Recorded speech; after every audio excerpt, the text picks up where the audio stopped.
오늘 우리가 살아가는 그 삶의 상황들을 보면 이렇게 쉽다, 뭐 편안하다, 행복하다 막 이렇게 말하기는 조금 어려운 것 같습니다. 세계 곳곳에서 전쟁이 계속되고 있고요. 정치적으로 경제적으로 여전히 힘든 시대에 우리가 살아가고 있고요. 또 그렇다고 해서 할 일이 없는 건 아니니까 또 열심히 바쁘게 살아가고 있는 것이 우리의 모습인 것 같습니다. 뭐 국민소득이 많이 올라갔다고도 이야기하고 삶이 예전보다 좋아진 건 맞습니다. 그래서 겉으로 보기에는 화려하고 뭔가 좀 된 것 같고 그렇긴 합니다만 그 안을 들여다보면 참 마음 아픈 사람들이 너무 많습니다. 어제 뉴스를 보니까요, 부산인가요? 어디에서 그 여학생 3명이 아파트 화단에 떨어져 죽은 사건이 하나 있었다라고 뉴스에 나왔습니다. 근데 그 학교가 조금 문제가 있는 학교였다라고 이야기를 하더라고요. 뭐 여러 가지 해결되지 않은 문제들이 아이들 사이에 있었던 것 같아요.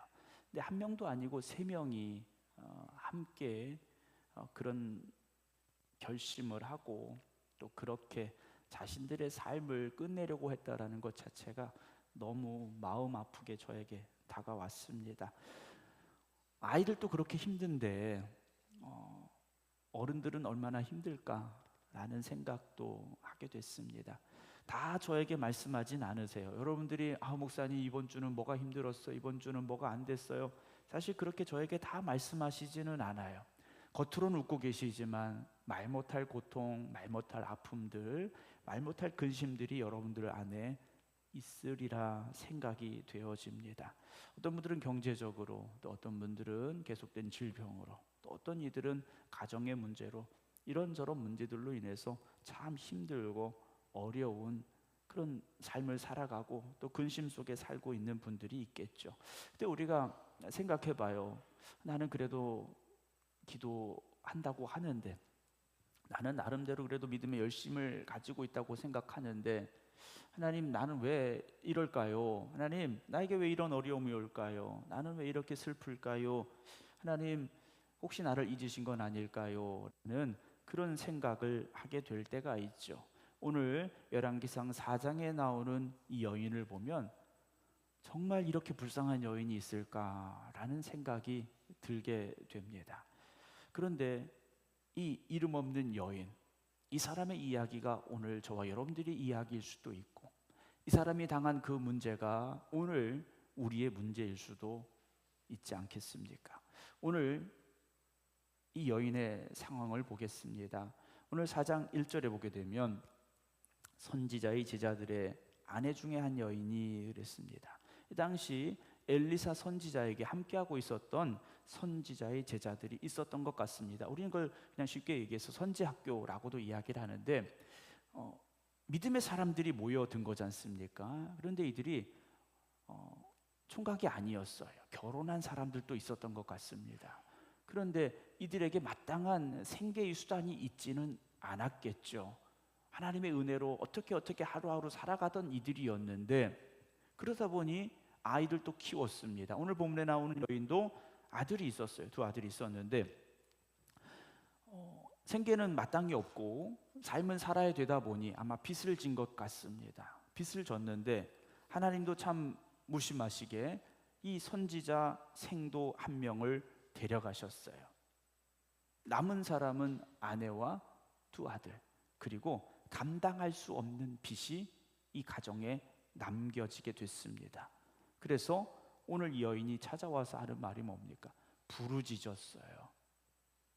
부르짖었다라고 되어 있습니다. 그냥 신세 한탄한 정도가 아니에요. 울부짖을 수밖에 없는 상황이었습니다. 당신의 종, 관계가 있지 않습니까? 엘리사도 관계가 있는 거예요. 엘리사의 제자지 않습니까? 당신의 종이었고 나의 남편이었던 그 사람이 이미 죽었습니다. 그러니까 죽고 어느 정도의 시간이 지났어요. 당신의 종이 여호와를 경외한 줄은 당신이 아시는 바입니다. 그랬어요. 이 죽은, 젊은 나이에 죽은 선지생도 이 사람의 신앙은 누가 봐도 참 하나님을 경외하는구나, 경건하구나, 열심 있구나 말할 수 있는 사람이었다라는 거예요. 당신도 알지 않습니까? 그래요. 근데 이제 남은 결과가 뭐냐? 상황이 뭡니까? 이제 빚 준 사람이 와서, 선지생도가 살아있을 때는, 남편이 살아있을 때는 언젠간 갚겠지 하고 기다려줬던 것 같아요. 그런데 남편이 죽었지 않습니까? 빚을 빌린 그 남자가 죽은 거예요. 그랬더니 빚을 빌려준 이 채권자가 와서 독촉을 하는 거예요. 빨리 빚을 갚아라. 갚을 능력이 없지 않습니까? 그랬더니 이제는 두 아이를 데려가 자기 종을 삼겠다라고 합니다. 라고 엘리사 선자에게 나와서 부르짖었어요. 이 가정은 믿음의 가정이었습니다. 신실한 믿음의 가정, 믿음의 열정이 있는 가정이었어요. 그런데 현실은 어땠습니까? 너무나도 절박했습니다. 하나님을 믿음으로 살아가고 있는데 현실은 막막했다라는 거예요. 믿음으로 살려고 노력은 하는데 현실의 문제는 풀려지지 않았고 더 심각한 상황 속으로 갔다라는 거예요. 하나님 너무하시지 않습니까? 아니, 그 젊은 선지자의 제자를 왜 데려가십니까? 왜 하필 빚은 이렇게 엄청나게 많이 남겨놓으셨습니까? 우리도 하나님을 향하여 원망하게 된다라는 거죠. 근데 이 여인이 누구를 찾아갔느냐라는 거죠. 빚준 사람을 찾아간 게 아닙니다. 엘리사를 찾아갔어요. 사실 문제의 해결을 원한다면 돈을 빌려준 사람에게 찾아가서 어쨌든 내가 갚을 테니까 좀 말미를 줘라, 아니면 시간을 좀 늘려줘라, 내가 이 두 아들하고 이 아이들이 어리지만 내가 열심히 일해서 빚을 갚을 테니까 조금만 기다려줘라 말해야 되겠죠. 근데 여인은요, 어디로 갔느냐? 하나님의 사람 엘리사에게 찾아왔다라는 거죠.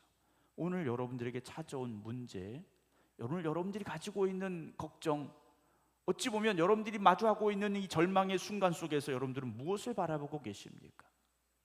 어떻게 하려고 생각하고 있습니까? 여러분, 상황이 아무리 절망적이라 할지라도 하나님 앞에 나가시기 바랍니다. 어떤 분들은요, 상황이 힘드니까 더 세상을 향해 나아가시는 분들이 있어요. 힘들고 어려울수록 하나님 앞에 나와야 됩니다. 문제가 더 심각할수록 하나님 앞에 나와야 됩니다. 왜냐? 그곳에서 기적이 시작되기 때문이라는 거죠. 엘리사 선지자는 이 이야기를 다 들었습니다. 2절 봅니다. 3장 9절 10절 먼저 보겠습니다. 그 앞에 이제 3장에 어떤 일이 있었냐면 이스라엘 왕과 유다 왕과 에돔 왕이 연합군을 이루어서 이제 전쟁을 나가게 되는데 문제가 하나 생겼어요. 군사와 따라가는 가축을 먹일 물이 없었습니다. 그러니까 식수가 모자란 거예요. 그래서 이스라엘 왕이 슬프다 그래요.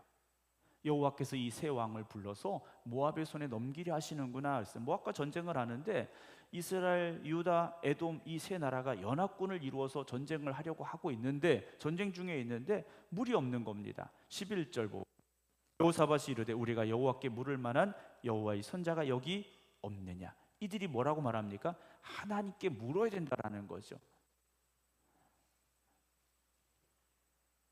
정찰병을 보내서 어디 물이 있는지 빨리 찾아보자, 이게 아니었어요. 하나님께 묻자라고 말하죠.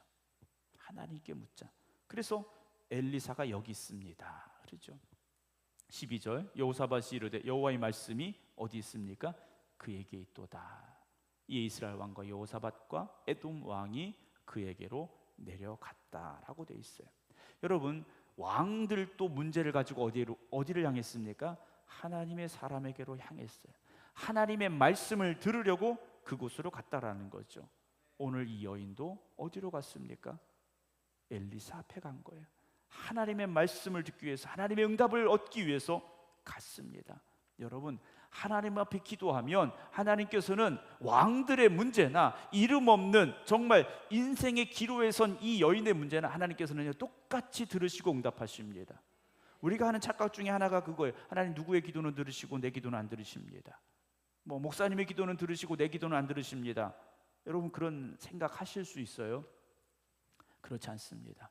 하나님 앞에서 누구나 다 소중한 하나님의 자녀임을 기억하시기 바랍니다. 우리가 기도할 때 여러분 왕의 기도나 홀로 된 이 여인의 기도나 하나님 앞에서는요 모두가 다 중요한 문제가 되는 겁니다. 내가 하나님 앞에 가지고 가면 그건 하나님의 문제가 되는 거지 않습니까? 여러분 그래서 기도해야 됩니다. 2절에 엘리사가 이 여인에게 묻습니다. 내가 너를 위하여 어떻게 해야 되겠느냐? 아니 답은 뻔해요. 지금 당장 필요한 게 뭡니까? 돈이에요. 빚을 갚을 돈이 필요한 겁니다. 근데 엘리사는요 물어요. 엘리사가 내가 너를 위해 어떻게 할까? 그래요. 하나님께 기도하면 하나님께서 말씀하십니다. 내가 너를 위하여 어떻게 하랴 물으셔요. 하나님께서 어떻게 해줄까 물으시는 거예요. 그러면서 엘리사가 말합니다.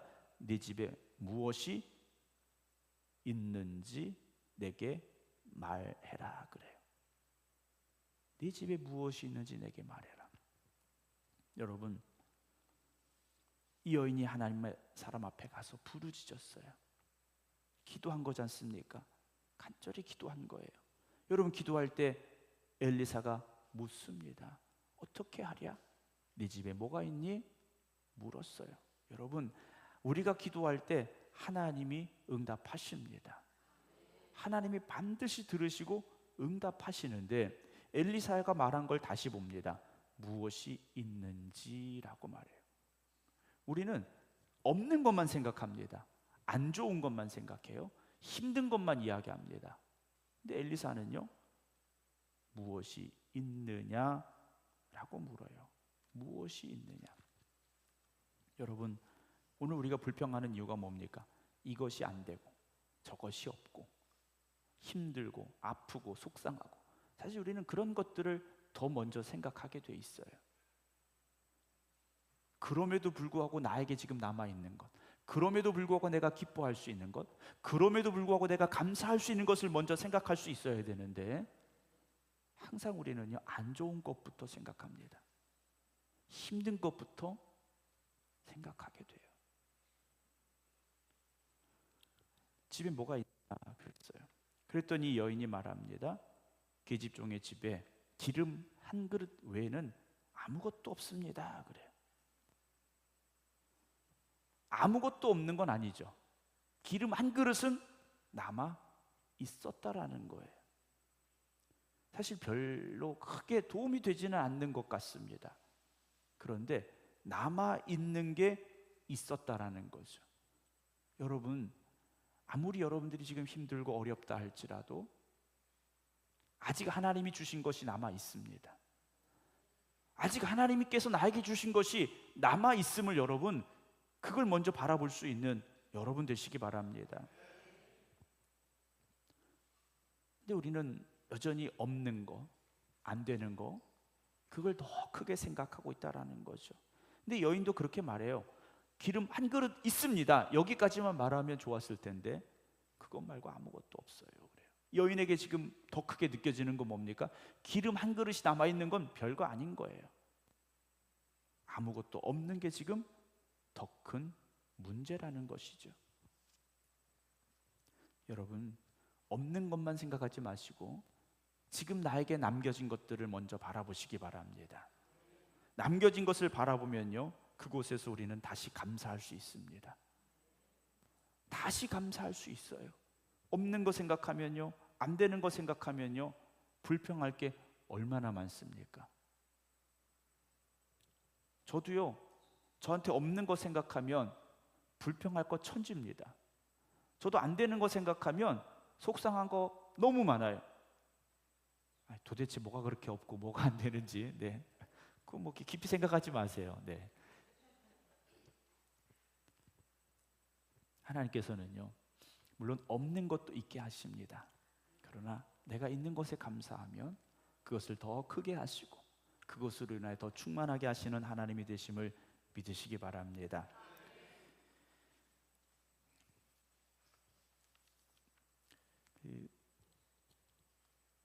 가끔 물어보셔요. 이렇게 처음 교회 오시는 분들이 그렇게 물어볼 수 있어요. 목사님, 장로님, 권사님, 생각감리 교회는 뭐가 있나요? 이렇게 물어보지 않습니까?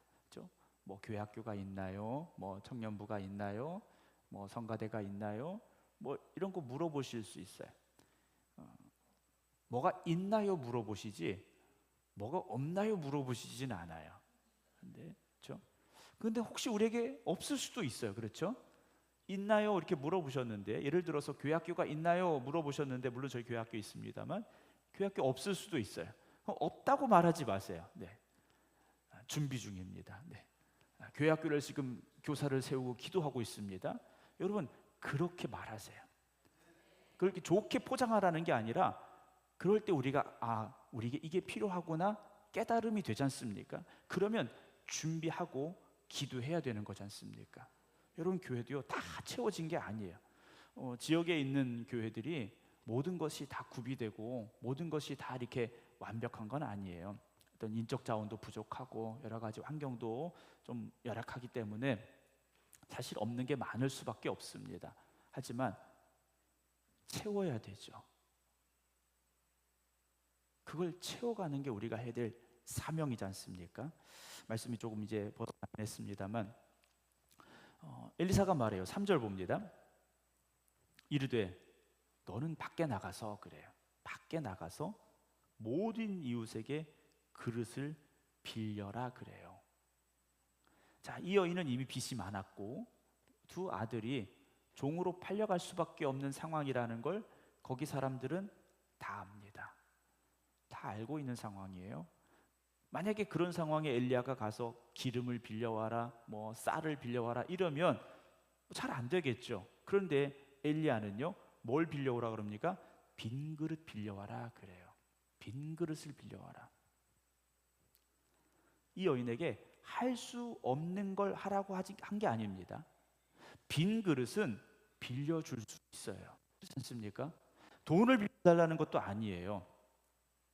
소를 한 마리 빌려달라는 것도 아닙니다. 그거 빌려줬다가는 못 받을 게 뻔한 사람에게 어떻게 빌려주겠어요? 엘리사는 이 여인에게 할 수 있는 걸 지금 명령했습니다. 빈 그릇을 빌려와라, 그래요. 여러분, 우리가 능력을 받고 그 능력 가운데서 정말 더 사명 감당 잘하고 더 충성되기를 원할 수 있겠죠. 그런데 이게 없는 능력만 바라보지 마시고 나에게 먼저 주신 것을 여러분 잘 활용하시기 바랍니다. 이 여인의 능력 없어요. 근데 할 수 있는 거 뭡니까? 빈 그릇을 빌려오는 거예요. 근데 조금 빌리지 말고 뭐랍니까? 많이 빌려오라 그래요. 할 수 있는 한 많이 빌려오라 그럽니다.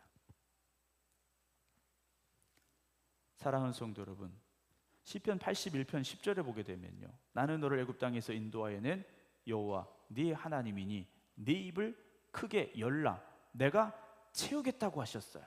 그런데 그 다음에 11절 보면 내 백성이 내 소리를 듣지 아니하며 이스라엘이 나를 원하지도 않았다라고 하나님께서 말씀하십니다. 하나님께서 야, 입을 벌려 내가 채울게, 크게 열어라 내가 그만큼 채우겠다 하셨는데 이스라엘 백성들이요, 하나님의 소리를 듣지도 않고 원하지도 않았다라고 책망을 하십니다. 이 여인이 어떻게 합니까? 그릇을 빌려왔습니까? 빌려오지 않았습니까? 빌려왔어요. 아니, 빈 그릇 빌려서 뭐합니까? 말할 수도 있는데 이 여인은요, 순종했습니다. 빌려왔어요. 아니라 많이 빌려왔습니다. 아니, 빈 그릇으로 뭐 할까? 그건 이 여인의 몫이 아닙니다. 이 여인이 해야 될 일은 가서 많이 빌려오는 거예요. 여러분, 하나님께서 여러분들에게 모든 걸 책임지라고 하시지 않습니다.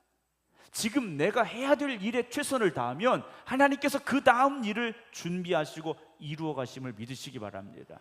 근데 우리가 잘못 생각하고 있는 게 뭐냐면 내가 다 해야 되는 줄 알아요.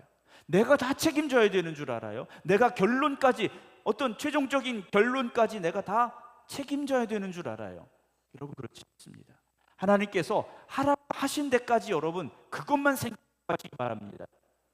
그 이상의 것을 우리가 하려고 그 이상의 것을 내가 할 수밖에 없습니다. 오늘 마이크가 좀 됐다 안 됐다 이러네요. 네. 얘가 최선을 다해야 되는데 최선을 다하지 않는 것 같습니다. 여러분, 하나님은요 우리에게 1부터 100까지 있다면 100까지 전부 다 하라고 하시는 게 아니에요. 내가 할 수 있는 거, 내가 감당해야 될 것만 지금 말씀하시고 명령하십니다. 여러분 거기에 최선을 다하시기 바랍니다. 그러면 그 나머지는 누가 하십니까? 하나님이 하셔요. 하나님이 채워주십니다. 그러나 일단은 뭐 해야 됩니까? 내가 할 일에 최선을 다하시기 바랍니다. 내가 할 것도 안 하면서 하나님이 아무것도 안 하신다고 여러분 그렇게 원망하지 마시기 바랍니다. 네 입을 크게 열라고 하셨어요. 입을 크게 여셔야 됩니다. 이 여인이 준비했습니다. 4절 보면요, 너는 내 두 아들과 함께 들어가서 문을 닫고 그 모든 그릇에 기름을 부어서 차는 대로 옮겨 놓아라. 이 여인은 엘리사에게 명령을 받았어요. 네 두 아들과 함께 들어가서라고 말합니다. 자, 그리고 문을 닫으라고 그래요. 우리 말하면 이제 주방이겠죠. 주방에 들어갔는데 문을 닫으라고 합니다. 그 안에 어떤 역사가 일어납니까? 기름이 계속해서 그릇마다 채워지는 역사가 일어나게 돼요. 그런데 엘리사 선지자가 여인 혼자만 보낸 게 아니라 두 아들을 함께 보냈어요. 물론 이 여인은 기름을 따라야 되고 한 아이는 기름을 받아야 되고 한 아이는 또 그릇을 옮겨야 되고 뭐 셋이 있어야 잘게 될 수 있으니까 그랬다 볼 수도 있겠죠. 그런데 다시 생각해 보면요, 기적의 현장에 두 아들을 보냈습니다. 이 두 아들의 마음의 상처가 얼마나 크겠습니까? 하나님 원망하고 싶을 거예요. 우리 아버지는 믿음 좋은 사람이었는데, 우리 아버지는 하나님밖에 몰랐는데, 그래서 하나님의 선지자 밑에 와서 정말 선지자의 제자로 살아가려고 노력했는데, 하나님은 왜 우리 아버지를 축복하지 않으셨을까? 하나님은 왜 우리 아버지를 일찍 데려가셨을까? 왜 하나님은 우리를 이렇게 힘들게 하셨을까? 우리를 왜 종으로 팔려가게 하실까? 얼마나 많은 상처가 이 아이들에게 있겠습니까? 엘리사는요, 이 두 아들과 여인을 함께 그 자리에 들여보냈어요. 이 아이들의 눈에 보여지는 게 무엇입니까? 하나님이 살아계셔요. 하나님이 살아계신 거예요. 우리 아버지를 데려가신 하나님, 우리를 빚지게 하신 하나님, 우리를 종으로 팔려가게 하신 하나님, 원망할 하나님이었는데, 미워할 하나님이었는데 그 하나님이 그런 하나님이 아니셨다라는 걸 이 두 아들이 목격하게 됩니다. 여러분, 지금 여기 있는 저와 여러분들은요, 그 목격자들이었습니다. 우리 부모들의, 우리 신앙의 선배들의 신앙을 목격한 사람들이에요. 한국교회가 다음 세대가 없다라고 걱정을 합니다. 젊은이들이 없고 교회학교 아이들이 없다고 걱정을 합니다. 왜 그럴까요? 저 학교 다닐 때만 해도요, 토요일까지 학교 갔지 않습니까? 요즘 애들한테 얘기하면 기겁을 할 거예요. 네. 토요일까지 학교 갔고요, 주일날도 학교 갔어요. 네. 그래야 되는 줄 알았어요. 대학 가야 되니까. 그래서 고3 되면 교회 안 나오고 학교 공부하러 가는 게 당연시 되던 시절이었습니다. 부모님들도요, 야, 고3이니까 공부하러 가 그랬어요. 기도의 자리로 데려가지 못했습니다. 예전에 믿음의 어머니들이요, 아이들 데리고 밤에 어디 갑니까? 교회 가는 거예요. 아이들은 옆에 재우고 이 엄마가 뭐 합니까? 밤새 눈물을 흘려 기도하는 거죠. 물론 아이가 엄마가 뭐 하는지 잘 몰라요. 그런데 자다가 좀 시끄러워서 보면 찬송 부르고 기도하고 새벽 기도 시간이 된 거지 않습니까? 그렇게 아이도 모르게 아이에게는 기도가 생활이 되었고 예배가 삶이 되어졌는데 오늘 우리의 시대는 어떻습니까? 아이들이 힘들다면 그래, 오늘은 집에서 쉬어라. 아, 나 이번 주에 어디 가야 되는데 그럼 이번 주 갔다 와라. 그래요. 눈물로 기도했고 하나님의 은혜를 체험했던 믿음의 선배들의, 믿음의 부모들의 그 기적의 삶을, 그 은혜의 삶을, 축복의 삶을 목격했던 우리들은 지금 교회를 지키고 있는데 우리 다음의 세대는 우리처럼 교회를 지키고 있을까? 주님 앞으로 나올까? 우리가 다시 한번 생각해 보게 됩니다. 이 두 아들은요, 아이들의 엄마와 함께 기적의 현장을 지금 목격하고 있습니다. 마음속에는 하나님을 향한 원망과 불평이 가득했던 그 아이들이 이제는 어떻게 되겠습니까? 기적의 주인공이 되었고 하나님은 살아계십니다라는 고백을 할 수 있는 아이들이 되어졌다라는 거죠. 엘리사 선지자는요, 그래서 두 아들과 함께 거기 들어가라고 했습니다. 이 아이들의 상처는 회복이 됐을 것이고요, 하나님 앞을 떠나지 않는 아들들이 됐을 것이고, 여러분 그런 믿음의 가정이 되시기 바랍니다.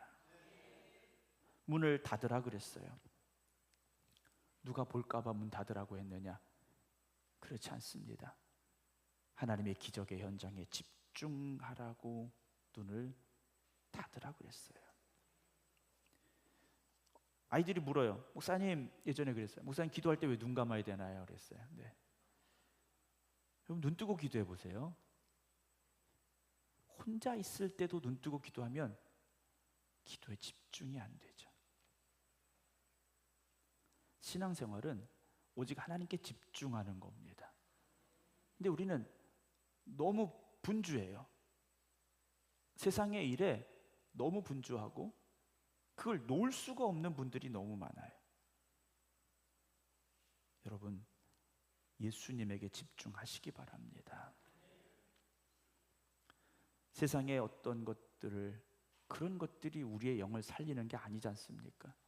세상에 대한 관심 물론 필요합니다. 여러분들이 직장에 가서는요, 그 일에 최선을 다하세요. 그러나 하나님 앞에 서는 순간만큼은 하나님께 집중하시기 바랍니다. 요즘 아이들은요, 핸드폰 놓으면 죽는 줄 알아요. 네. 핸드폰 놓으면 큰일 나는 줄 알아요. 지금도 1층에 아이들이 있는데 다른 거 안 합니다.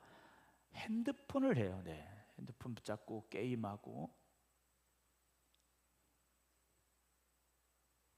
얘들은 핸드폰이 하나님인 것 같아요. 여러분 예배 시간에 오직 하나님께 집중하시기 바랍니다. 어떤 목사님이 그러셨어요. 교회 갈 때 성경책 들고 가야지 왜 핸드폰만 들고 가냐. 물론 핸드폰에 요즘 이제 성경책도 다 있고 찬송가도 있고 물론 이제 앞에 화면에 다 띄워주긴 합니다만, 예배 시간에는 핸드폰을 꺼놓고 하나님께 집중해야 되는데 그렇지 못하다라는 이야기를 하시더라고요. 여러분 사탄이 우리를 공격하는 건 옛날이나 지금이나 똑같습니다. 하나님께 집중하지 못하게 만들어요. 아담과 하와가 그랬지 않습니까? 하나님께 집중해야 되는데 선악을 알게 하는 나무에 집중하게 만들어요. 하나님의 말씀에 집중하면 말씀밖에는 없지 않습니까? 먹으면 죽는다 이걸 생각해야 되는데 선악을 알게 하는 나무에게 집중하게 하니까 보암직하고 먹음직스럽고 지혜롭게 할 만큼 탐스럽고, 여러분 세상을 바라보면 우리도 그렇게 생각이 바뀌게 돼 있습니다. 여러분 믿음으로 살아가려고 힘쓰십니까? 하나님께 집중하시기 바랍니다.